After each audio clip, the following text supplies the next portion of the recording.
Hello viewers, welcome to rice academy YouTube channel. Friends, जैसा कि आपको पता है कि एमपीपीएससी के एग्जाम अब कुछ ही समय बाकी रह गया है इस एग्जाम को होने में। तो उससे रिलेटेड हमने एक सीरीज लॉन्च की है। यहाँ पर एमपीजीके से रिलेटेड जितने भी स्फीयर्स हैं, है ना, चाहे वो हिस्टोरिकल एस्पेक्ट्स हों या फैक्ट्स एंड फिगर्स हों या ज्योग्राफी हो, इकोनॉमी हो एमपी की या पॉलिटी हो, उन सभी से रिलेटेड यहाँ पर डिस्कशन किया जाएगा। आपकी तैयारी इससे और बेहतर बनेगी। यहाँ पर हमने जो भी सोर्सेज यूज किए हैं फैक्ट्स एंड फिगर्स के लिए, वो ऑथेंटिक वेबसाइट से लिए गए हैं, ऑथेंटिक सोर्स है। तो आप इन सब के छोटे छोटे नोट्स बनाते चलें और उन्हें एक से दो या तीन बार रिवाइज कर ले। तो इससे आपकी जो प्रिपरेशन है वो और बेहतर हो जाएगी। तो चलिए आज का लेक्चर स्टार्ट करते हैं। आज हम देखने वाले हैं मध्य प्रदेश के मुख्यमंत्री यानी चीफ मिनिस्टर्स के बारे में। तो स्टार्ट करते हैं। हमारा पहले जो चीफ मिनिस्टर रहे हैं मध्य प्रदेश के, वो रहे हैं पंडित रविशंकर शुक्ल जी। इन्हें ये मध्य प्रदेश के पहले चीफ मिनिस्टर रहे हैं। इनका जन्म मध्य प्रदेश के सागर जिले में हुआ था। इनके बारे में कहा जाता है कि 1923 में इन्हें स्वराज पार्टी की ओर से सभा का सदस्य चुना गया था। 1936 में प्रोविंशियल इलेक्शंस हुए थे और उसमें इन्हें एजुकेशन मिनिस्टर बनाया गया था। एजुकेशन मिनिस्टर बनने के बाद इन्होंने विद्या मंदिर नाम की एक योजना स्टार्ट की, इनिशिएट की। और इस योजना का जो मेन उद्देश्य था वो था जो बच्चे हैं उन्हें लाभदायक काम में संलग्न करना। ठीक है। तो इस योजना की जो प्रशंसा है वो किसने की थी? महात्मा गांधी ने की थी। एक तरीके से जैसे आज की डेट में आज के दौरान में ये चल रही है, वोकेशनल एजुकेशन से रिलेटेड जो योजनाएं चल रही हैं, कुछ उसी तरीके से स्किल डेवलपमेंट के लिए बच्चों के विद्या मंदिर योजना चलाई गई थी और इसकी जो प्रशंसा की है वो महात्मा गांधी ने की है। 1942 में भारत छोड़ो आंदोलन में भी इन्होंने सक्रिय भूमिका निभाई थी।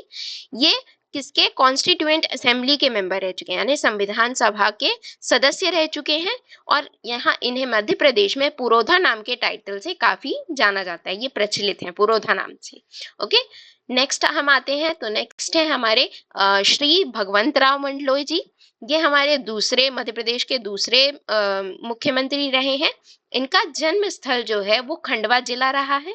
1942 में इन्होंने व्यक्तिगत सत्याग्रह में सक्रिय भूमिका निभाई थी।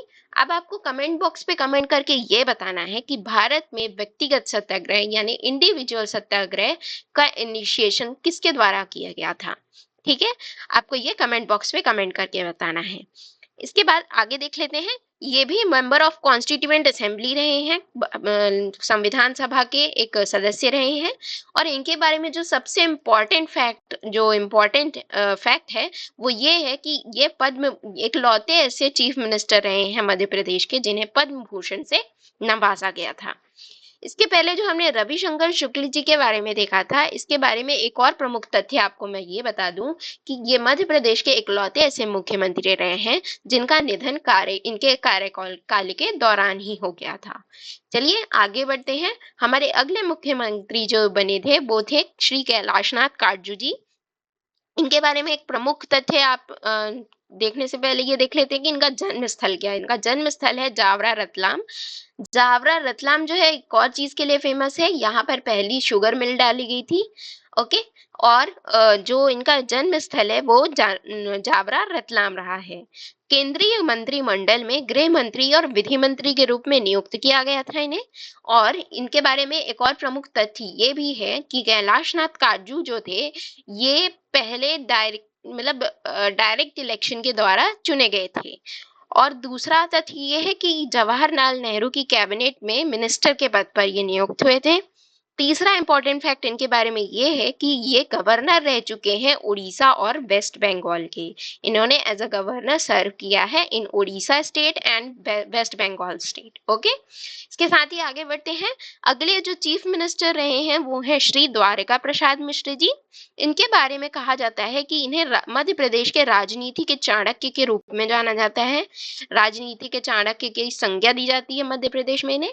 इन्होंने एक महाकाव्य की रचना की थी जिसका नाम था कृष्णायन। ओके, कृष्णायन नाम के महाकाव्य की रचना की थी। 1942 में साप्ताहिक सारथी नाम की एक पत्रिका जो है उसका प्रकाशन प्रारंभ किया था इन्होंने, लेकिन फिर शासन के आदेश पर ये पत्रिका जो है वो बंद कर दी गई थी। 1922 में जबलपुर से इन्होंने एक पत्रिका का प्रकाशन किया था, वो थी शारदा नाम की पत्रिका। ओके, और इन्होंने अपनी एक ऑटोबायोग्राफी भी लिखी थी। उस क्रिएशन का नाम था लिविंग एन एरा। तो ये एग्जाम पॉइंट ऑफ व्यू से काफी इंपॉर्टेंट है, पूछा जा सकता है एग्जाम में कि लिविंग एन एरा जो है ऑटोबायोग्राफी, ये किससे संबंधित है? तो ये श्री द्वारका प्रसाद मिश्र जी से संबंधित है। अगला है कि ये लोकमत नाम के जो एक न्यूज़पेपर चलता था लोकमत, उसके चीफ एडिटर रह चुके हैं। ओके, तो ये थे कुछ facts and figures related to Dwarka Prasad Mishra. Moving on to next, हमारे अगले जो मुख्यमंत्री रहे हैं वो रहे हैं श्री गोविंद नारायण सिंह जी।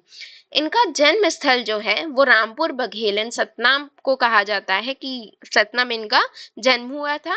दूसरा जो फैक्ट इनके बारे में इम्पोर्टेंट है कि जब इनका कार्यकाल चल रहा था, इनका टेन्योर चल रहा था, वैसे कहा जाता है कि जो चीफ मिनिस्टर होते हैं वही सदन के नेता होते हैं, लेकिन इनके में एक एक्सेप्शनल केस रहा कि जब ये चुने गए थे और इनका कार्यकाल चल रहा था, उस समय में सदन की नेता रही हैं श्रीमती विजया राजे सिंधिया जी।